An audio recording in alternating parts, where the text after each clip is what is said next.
Hey, welcome. Principals on the come up. Today, what we're going to be talking about is steps to create an effective classroom routine. Steps to creating an effective classroom routine. So now, how many of you have visited classrooms where there are no routines? Raise your hand if you have. I know, I have as well. And the second thing is, have you ever seen the connection between low performing students attached to poor classroom routines? I have. I've seen that. I have seen it more than once. And what would happen if every classroom followed a standard classroom routine? And we have some research to show that things will happen when there is routine in every classroom, and if that routine is a systematic routine that's followed throughout the entire school building. So today, we're going to be looking at 3 ways to create an effective classroom routine. And the first thing that you can do is have aggressive monitoring, student-to-student discourse. The second is to have procedures. Of course, you can have routines without procedures. And number 3, the differentiation and scaffolded support for English language learners and students with disabilities. Hi, my name is Dr. Barbara Koch. I am an educational consultant working here in Texas. And I've had the opportunity to be chosen by the state of Texas to go into low-performing schools and get those schools turned around in less than a year. And I tell you, I've done it. And it happens, and that's just great joy. There's success not only for the students, but also for the teachers, the principal, the superintendent, the entire school district, and the community, of course.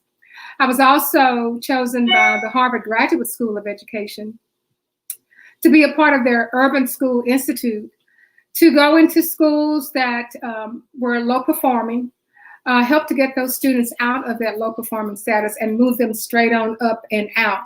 And the key is to make sure that they do not go back down. We don't want that to happen. We want them to stay on level and exceed that level. So if you're having problems finding time to provide systemic classroom routines, this is for you, because I know it's a challenge. Been there, done that. If you cannot find time to coach your teachers on how to have effective classroom routines, then this is for you. So today we're going to cover why it is important to have aggressive monitoring, student-to-student discourse, and strategic prompts. We'll talk about how procedures establish the routine, and they establish the climate and the culture in the classroom. And the critical thing you need to understand is what will occur when you don't have differentiation and scaffolded support for English learners and students with disabilities. I was assigned to I was assigned to the lowest performing campus in my district. And it was one of the lowest performing schools in the state. I was given that school, and we turned that school around in a little over a year. Was it hard? You bet it was hard. Was there help? We had to go looking for it. We had to be creative with that help. And we did turn that school around. And I was asked by the state of Texas to go into other low-performing schools and to get those schools moving to where they should be. Hey, Sandra Gill. Sandra is saying, do you know your school's mission statement? Which is so important. If you are in a school that is in need of improvement, that's one of the very first things you have to have. You have to understand, what is your purpose? Why are you there? It's like getting ready to go on a trip. I mean, I'm here. I'm at the airport. I don't know where I'm going. I don't know what hotel I'm going to stay in. I don't know what places I'm going to visit. I don't know what restaurants I'm going to visit. I don't know when I'm coming back. I don't know if I'm ever coming back. So without your mission statement, I mean, that just keeps you, all tied up. So what would occur, say, we know that we have to have systemic ways of doing things in the classroom. And those systemic things have to be seen throughout the entire school. Sandra Gales, who is in your front row? Who are you working with? What do your teachers know? Do your teachers know how to do differentiated instruction? Do they understand how to scaffold for our children who are English learners, or our children that are that have learning disabilities? And before we start talking about all of that, the first thing we need to do is to make sure that our teachers understand how to prepare their lesson plans. Now, I mean, this is not completely off. However, if your teachers understand, and if you have a standard way to get your teachers to complete their lesson plans, the things that we're talking about now will be easier for you as the principal, the assistant principal, the instructional coach, the counselor, the lead teacher.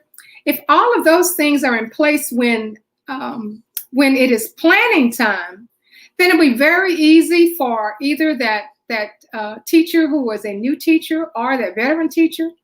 It'd be easy for that, especially that principal of a school, and this is their first year or their second year, and they're trying to find ways. They're trying to get teachers to understand the urgency of having routines in the classroom. So let's talk about aggressive monitoring in the classroom. What does aggressive monitoring look like in the classroom? Aggressive monitoring is not like your regular, I'm just going to walk around, I'm going to look down. Aggressive monitoring means that as you go throughout that classroom, you are looking to see that students are actually understanding and they are doing the work and they are fulfilling the goals that you have for them by the end of that classroom. Now, when you state, your goals, the students will be able to, as you are doing your monitoring, that monitoring becomes aggressive when you know that each child, when they are doing their independent practice, when you know that each child is able to perform what it is you're asking them to do. Sometimes you will have those students who will get that assignment correct. And within your lesson plans, you have to state, whether you are in a classroom with 25 kids or whether you are seeing 125 throughout the day, you know which children are going to excel, which ones are going to need special attention. And the monitoring, aggressive monitoring, will show that. Well, we also will find that when you do aggressive monitoring, you will find that maybe you thought you did a bang-up job as a teacher. We all think, we do a good job. But once we find that as we do our aggressive monitoring and we look at what children are doing, we stop and we help the children. And as we go, we see that we go from child to child and we see the same mistake over and over. It's time for everybody to stop. It's time for a reteach. Now, isn't it better to stop and have a reteach then than to wait until it's time for the exit ticket and you find out then basically what you've had is a whole classroom opportunity missed because you did not do, or the teacher did not do aggressive monitoring. So when they do their lesson plans, when teachers do their lesson plans, there should also be a place on that lesson plan for them to write down the kinds of problems they anticipate that children are going to have to deal with when they are teaching that lesson. We know the kinds of areas that our children have strengths and weaknesses in. And when we are teaching that lesson, or when principals, when you are observing that instruction, and you see that the teacher automatically goes to something else that's going to help those children with that particular instruction, you know that there was some good planning that was involved with that. And then you have the other things that's a part of your routine. You have what's called student-to-student discourse. Now, you know, in some classes, you may not be able to have the type of student-to-student discourse, and that's simply just having students to be able to talk to each other about whatever the objective is. And remember, the things that we're talking about now, this is just surface. This is just surface things. These are just basic things that should be seen in every classroom to establish routines. And for those classrooms where you can have the student-to-student discourse, they are not asking you questions like, where do we turn this sheet in? Or do we put this heading on there? No, those student-to-student discourse will be talking about the content that you have taught in that classroom. Principals or anybody who's observing the classrooms, when they're doing the student-to-student discourse, those are the things that you're going to be looking for, that student-to-student discourse. And you will find that students will excel when you teach them how to have student-to-student discourse. And principals, you have to teach teachers how to do this. You know, I know they have gone through the alternative certification program. They have already received, you know, one part of their certification, or they're completely certified. Once they get into that classroom, that's when the real learning takes place. That's when we can start to build the capacity of those teachers. The second thing is procedures. Now, you cannot have a day-to-day operation within your classroom without procedures. And procedures are just simply what you do from day to day. When you walk into that classroom, you do this. When you go to your desk, you do this. When you need to get a book, you do this. When you respond to a teacher's question, you do this. When you disagree with something that the teacher has taught, you do this. When it's time to stop the lesson, there's a procedure to do this. Those are procedures. And in the classroom, those children are expecting for you to have procedures to follow.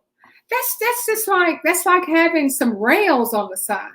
They know how far to go, they know where to go, and they know when they have settled back into an area that is comfortable. Because remember, our teaching environments are not only learning environments, they're environments of safety. And when we have procedures in the classroom, we not only are just teaching, we also are providing safety for our students. And the last thing that we need to be discussing when we're talking about keys for effective classroom procedures, the last thing is differentiation. Now, I know we've heard differentiation here and differentiation there. However, differentiation is just simply tailoring your instruction to the different learners that are in your classroom. You know, teaching is a very, very difficult thing to do, especially for our first year and our second year teachers. And it's difficult as an administrator. If you are a first year administrator or second year administrator, you're learning right along with those teachers. You are doing your professional development. You are building your capacity. So when you are observing teachers in the classroom, you are looking for differentiation. And differentiation is just simply tailoring your instruction, making a change. It's like, you know, when we get a garment off the rack, and either it's, you know, sometimes it's too long, sometimes it's too short, sometimes the sleeves are too big, sometimes the neck plunges too much, sometimes the jacket is too full in the shoulders, and we tailor it. We make it fit us, because off the rack, it was made for everybody. And we're not all the same. We're not the same height. We're not the same weight. Our bodies are distributed differently. And it's the same thing in the classroom. You have your differentiation. And with the differentiation there, you have your different learning styles. You have your kinesthetic learner. You have your visual learner. You have your children who are kinesthetic. You have children who are learn from hearing.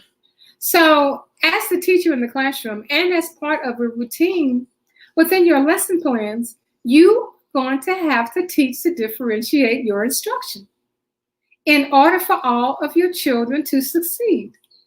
You just have to do that. And it cannot be something that is done at the last minute. It has to be something that's planned. You know, it's like something pops up. Oh, I had a plan for that. Something else pops up. Oh, I have a plan for that. This is not new. Oh, I'm ready for this. The children are not learning. Oh, I have a plan for that.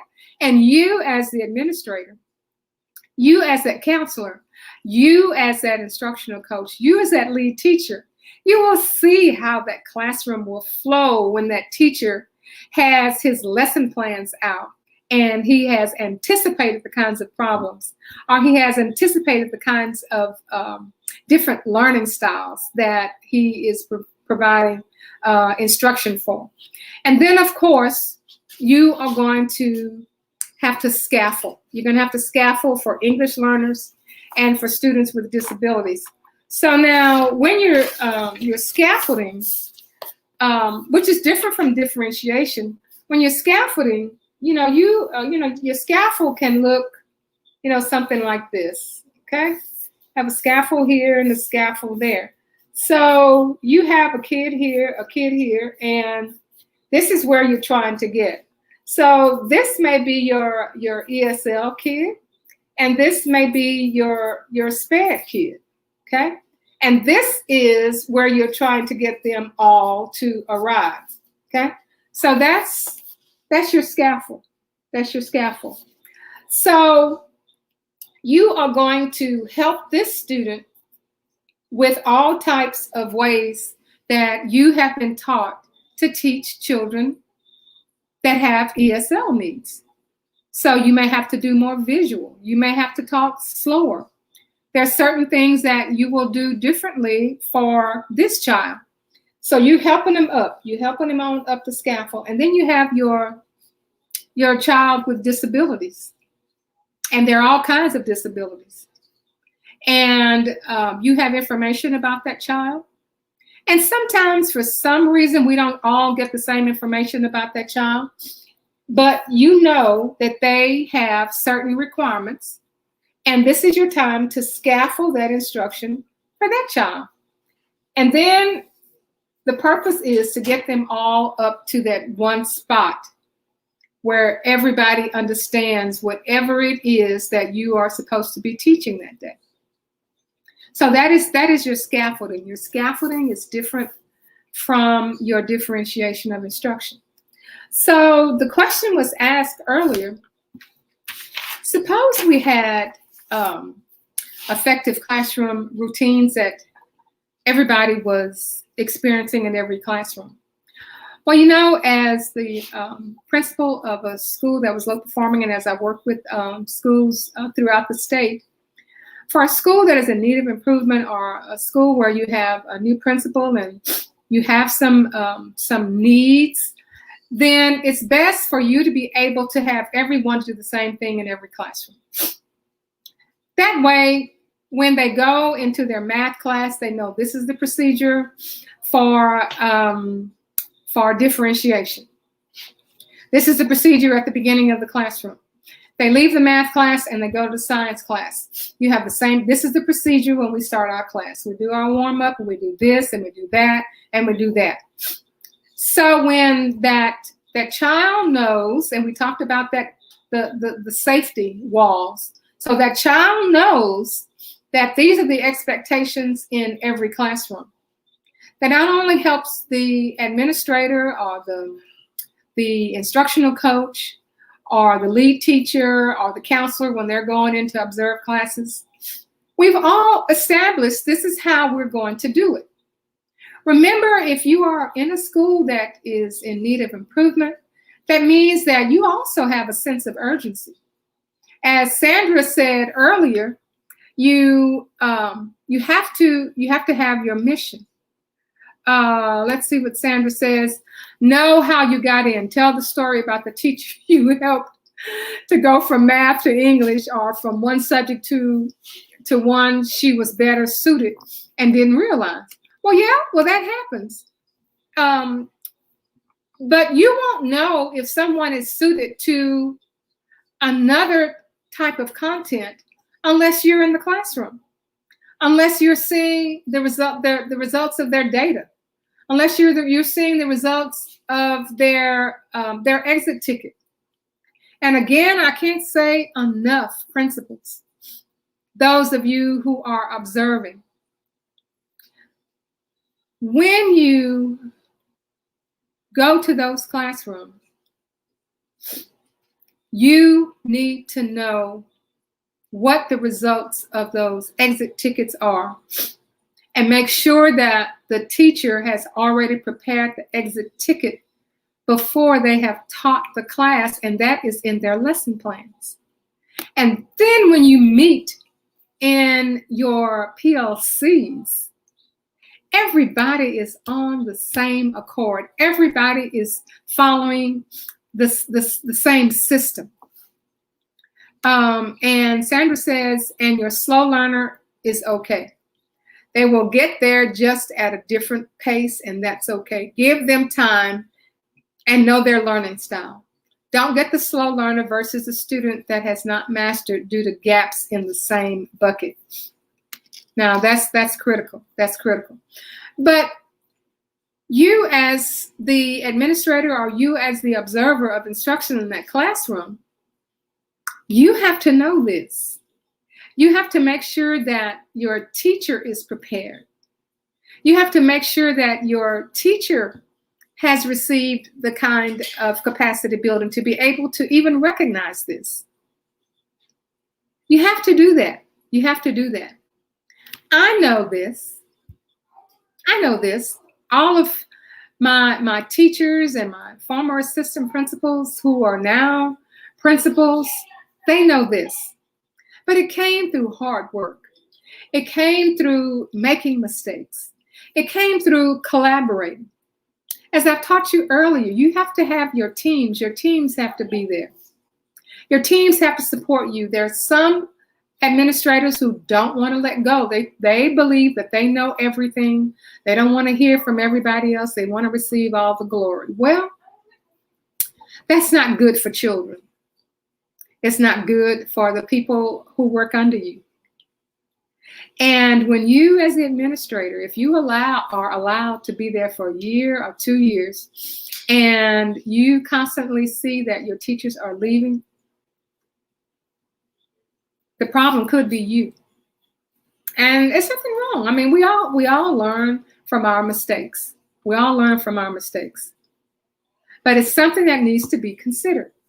So these are the ways that we can create an effective classroom routine.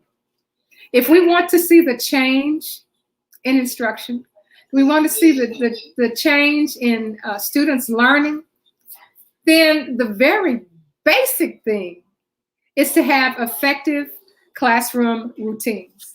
So as we begin to close, what I want you to do, I like to stay connected with you. And you can have a complimentary discovery call. Just contact me at barbaraypogue.com at my website. Or you can go to our Facebook group, which is Principals on the Come Up. And if you are already a member of Principals on the Come Up, you can invite others to this, because this is some good stuff. This is some good stuff. This video is going to be replayed. If you're watching the replay, I'm going to ask you to hit hashtag replay when you look at the replay. But as a consultant, there are some of you out there who have questions, so you don't want to put it on the comments. There's a strange thing about the community of educators. It's as if you, as a principal, you're supposed to know everything. You don't want to let anybody know that you don't know. You want to keep everything a secret. You can't keep everything a secret. You have to share it. And when you need help, you always, I mean, in principals, they want to go get help in this corner and go get help in that corner. And what I'm telling you is that I can help you. I can help you. Just like I've helped, hundreds of other teachers and students. I can help you. So call me on that discovery call, and we can see just what it is that we can do. We can take baby steps to move you to where you need to be. And remember to join our Facebook group. That's Principals on the Come Up. I will certainly let you into the group. And if you are already in the group, you can certainly invite somebody else, and they will automatically be admitted to the group. So I'd like to thank you for the way you have worked with us in the past. Thank you for your comments, Sandra Gale. And we are going to be closing for the day. We're going to close with our principles on the come up. And I see we have a Facebook user. And if you have temporary teachers that are performing not so well, should you spend the energy if they are automatically non-renewed? Well, that's a good question. That is a good question. If you have temporary teachers, now, first of all, we need to determine what a temporary teacher is. And why are they not performing so well? Our purpose as principals, our purpose is to build the capacity of our teachers. And during this particular school year, I mean, basically you can almost consider, the school year is just about done. But if you have a teacher that's going to automatically be renewed, first of all, you may want to bring that teacher back if you don't get anybody to fill that position. Do you think that that teacher's capacity can be built? And do you have a plan to build the capacity of that teacher? What type of support have you given that teacher? Does this teacher deserve another chance? That's something that has to be considered. They're not performing so well. Should you spend the energy? So what have you done? What have you done? Will this teacher be worthy of being saved because of what you have done? Or are you expecting everything from the teacher? I put that question back on you. Give me a call. Give me a call. Go to barbaraypogue.com and we can talk about that. That's just something that needs to be done. So I'm here to help principals, assistant principals, counselors, lead teachers, to bring you to a place where you need to be, to get you to a place where I know you can be. And I am not talking to you simply because I don't have anything else to do, because I have plenty to do.